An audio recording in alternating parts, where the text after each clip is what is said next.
India versus England 5 మ్యాచ్ల T20 సిరీస్లో భాగంగా 3 మ్యాచ్లు అయితే సక్సెస్ఫుల్గా కంప్లీట్ చేసుకుంది.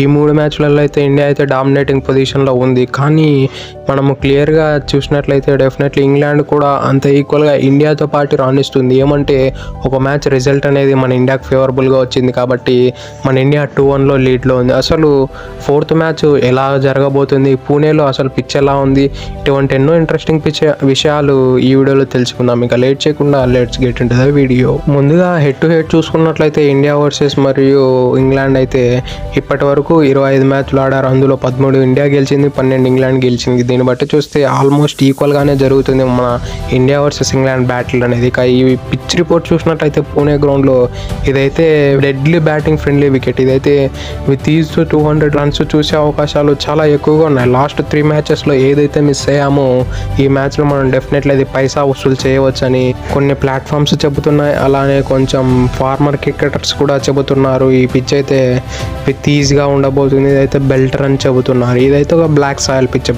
పిచ్ ఎప్పుడైనా సరే లో బౌన్స్ని అసిస్ట్ చేస్తుంది. కాబట్టి ఒకవేళ డ్యూ కూడా ప్లేలోకి రాకుంటే సెకండ్ ఇన్నింగ్స్ అయితే బీభత్సంగా ఉంటుంది గేమ్ అయితే. ఒకవేళ డ్యూ ప్లేలోకి రాకుంటే డెఫినెట్లీ టాస్ గెలిచిన ప్లేయర్ అయితే డెఫినెట్లీ చాలా బ్యాటింగ్ తీసుకుంటే ఫస్ట్ చాలా బాగుంటుంది. ఎందుకంటే ఈ బ్లాక్ సాయిల్ పిచ్ ఏమిటంటే రాను బాల్ స్పిన్ ఎక్కువ అవుతుంది. మీరు రాజ్కోట్ మ్యాచ్ చూసినా కూడా సెకండ్ ఇన్నింగ్స్లో ఆదిల్ రషీద్ అయితే బాల్ని గింగిరాలు తిప్పి పడేశాడు. కాబట్టి ఇలా చాలా వరకు జరుగుతుంది. ఇంగ్లాండ్ వాళ్ళు కూడా చాలా వరకు అసిస్ట్ చేస్తుంది పిచ్ కూడా. మన ఇండియన్స్ సరిగ్గా యూస్ చేసుకోలేకున్నారు. ఈవెన్ ఇంగ్లాండ్ ఫాస్ట్ బౌలర్స్ కూడా అద్భుతంగా యూస్ చేసుకున్నాను. వాళ్ళ దగ్గర 4 ఫాస్ట్ బౌలర్స్ ఒకరు ఫ్రంట్ లైన్ స్పిన్నర్. వీళ్ళతోనే వాళ్ళు అంత మంచిగా పోటీ ఇస్తున్నారంటే అర్థం చేసుకోవచ్చు. మన పిచ్చెస్ అయితే ఓన్లీ స్పిన్ ఫ్రెండ్లీ పిచ్చెసే కాదు, పేస్ పెంట్రీ ఫ్లికెట్స్ కూడా ఉన్నాయి.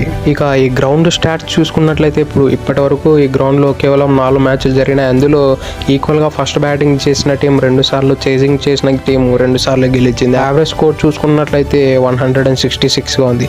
ఈ గ్రౌండ్లో హైయెస్ట్ స్కోర్ వచ్చేసి 206 ఉంది. అది కూడా మన ఇండియా కొట్టింది శ్రీలంక అగైనెస్ట్గా 220. ఈ గ్రౌండ్లో అయితే మన ఇండియాకు చాలా మంచి రికార్డులు ఉన్నాయి. ఈవెన్ ఈ గ్రౌండ్లో ఆడిన 4 మ్యాచ్లలో 3 మ్యాచ్లు గెలిచింది. అందులో 2 సార్లు చేసి గెలిచింది, ఒకసారి బ్యాటింగ్ ఫస్ట్ చేసి గెలిచింది. దీంతో అయితే పెద్ద టాస్ అనేది పెద్ద మ్యాటర్ కాదని నాకు అనిపిస్తుంది. ఎందుకంటే ఈ మ్యాచ్లో టాస్ ఓడిపోదనే చాలా మంచిది అనిపిస్తుంది. ఎందుకంటే సెకండ్ ఇన్నింగ్స్ కూడా మంచిగా టర్న్ అవుతుంది, బాల్ మంచిగా గ్రిప్ అవుతుంది బౌలర్స్కి. ఈవెన్ ఫాస్ట్ బౌలర్లకు కూడా ప్రాపర్గా గ్రిప్ అయ్యి స్లో పనులకు మంచిగా అసిస్ట్ చేస్తుంది. కాబట్టి డెఫినెట్లీ టాస్ ఓడిపోవడం అనేది చాలా మంచి పని అని నా దృష్టిలో నాకు అనిపిస్తుంది. వెదర్ రిపోర్ట్ విషయానికి వస్తే పూణేలో అయితే వర్షం పడే అవకాశాలు లేవు, అలానే డ్యూ పడే అవకాశాలు కూడా లేవు ఇప్పటి వరకు వచ్చిన రిపోర్ట్స్ ప్రకారం అయితే.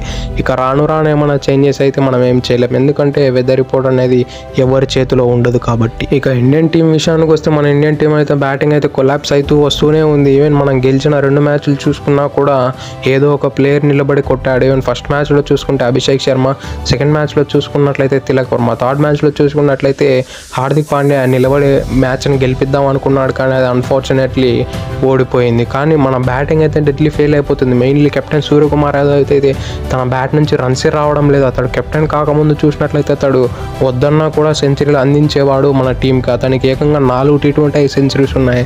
దాన్ని బట్టి మీరు అర్థం చేసుకోవచ్చు అతడు ఎంత ఘోరంగా సెంచరీలు కొడుతున్నాడు మన ఇండియా కోసం. ఒకప్పుడు అతని పైన అయితే డెఫినెట్లీ కెప్టెన్సీ ప్రెజర్ అయితే చాలా ఎక్కువగా ఉంది. ఈవెన్ అతను కెప్టెన్ అయిన తర్వాత చూస్తే కేవలం అతని బ్యాటింగ్ యావరేజ్ 26 మాత్రమే ఉంది. దాన్ని బట్టి మీకు అర్థమవుతుంది ఎంత డ్రాప్ అయిపోయిందో అని దాని బ్యాటింగ్. ఈవెన్ మన బౌలింగ్ కూడా చాలా వరకు తేలిపోతుంది. వరుణ్ చక్రవర్తి తప్పితే ఎవరు అంత ప్రాపర్గా రానివ్వడం లేదు. ఈవెన్ అక్షర్ పటేల్ కూడా వరుణ్ చక్రవర్తి తోడుగా కొంచెం టైట్ లైన్ లెంత్ లేసి రన్స్ లీక్ చేయకుండా 1 లేదా 2 వికెట్లు అందిస్తున్నాడు. కానీ మిగతా ఎవరే కానీ అంత బాగా అందిలేదు. ఈవెన్ హర్షదీప్ సింగ్ అయితే చాలా మంచిగా వేశాడు, కానీ అతన్ని రెస్ట్ అని చెప్పి లాస్ట్ మ్యాచ్ పెవిలియన్లో కూర్చోబెట్టారు. అతని ప్లేస్లో వచ్చిన మొహమ్మద్ షమీ నుంచి అయితే మనం పెద్దగా ఎక్స్పెక్ట్ చేయొద్దు. ఎందుకంటే అతడు దాదాపు సంవత్సరం పైన క్రికెట్కి దూరంగా ఉన్నాడు కాబట్టి అతని నుంచి మనం ఎక్స్పెక్ట్ చేయడం కూడా తప్పే. ఇక మన ఇండియన్ ప్లేయింగ్ లెవెన్లో అయితే నాకు తెలిసినంత వరకు అయితే 2 చేంజెస్ అయితే గట్టిగా అనిపిస్తున్నాయి. ఎందుకంటే బ్యాటింగ్ని డెవలప్ చేయడానికి రమన్దీప్ సింగ్ని తీసుకునే అవకాశాలు ఉన్నాయి ధ్రువ్ జురేల్ ప్లేస్లో. ఎందుకంటే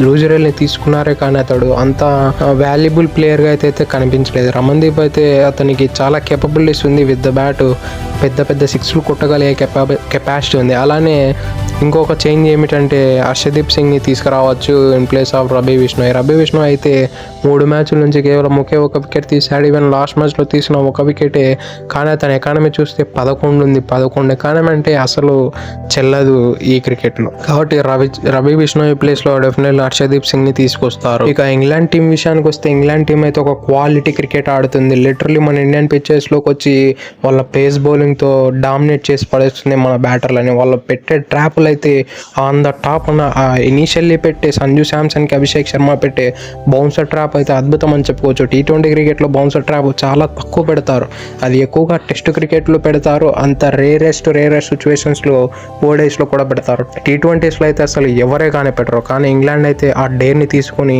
సంజు శాంసన్, అభిషేక్ శర్మకు పెట్టి రిజల్ట్స్ కూడా సాధిస్తుంది. ఈవెన్ వాళ్ళ దగ్గర ఉన్న బౌలర్స్ చూసినా కూడా అగ్రెసివ్ బౌలర్స్ కాబట్టి చాలా మంచిగా ఉంది. ఇక వాళ్ళ బ్యాటింగ్ లైనప్ విషయానికి వస్తే బెన్ డకెట్ ఫామ్లోకి వచ్చాడు. మెల్లిగా లియామ్ లివింగ్స్టోన్ కూడా ఫామ్లోకి వస్తున్నాడు. అతడు కూడా 43 రన్స్ కొట్టాడు, చాలా బాగా ఆడాడు.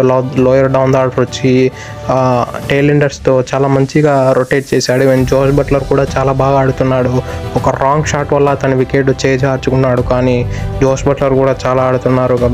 వాళ్ళ బ్యాటింగ్ లైనప్లో ఫామ్లోకి రావాల్సింది ఫిల్ సాల్ట్ మరియు హ్యారీ బ్రూక్స్. వీళ్ళు కూడా ఫామ్లోకి వచ్చినట్లయితే వాళ్ళ టీంని ఆపడం చాలా కష్టం, మెయిన్లీ మన ఇండియా దగ్గర ఉన్న బౌలింగ్ లైనప్తో మరియు వాళ్ళ ఫామ్తో. ఇక ఇంగ్లాండ్ ప్లేయింగ్ లెవెన్లో ఏమన్నా మార్పులు జరిగే అవకాశాలు ఉన్నాయంటే నాకు తెలిసినంత వరకు ఒక మార్పు అయితే జరిగే అవకాశాలు ఉన్నాయి. జేమీ స్మిత్ స్పేస్లో అయితే జాకో బెథెల్ని తీసుకునే అవకాశాలు ఉన్నాయి. ఎందుకంటే జాకో బెథెల్ అయితే ఒక ప్రాపర్ స్పిన్ను కూడా యాడ్ చేయగలడు.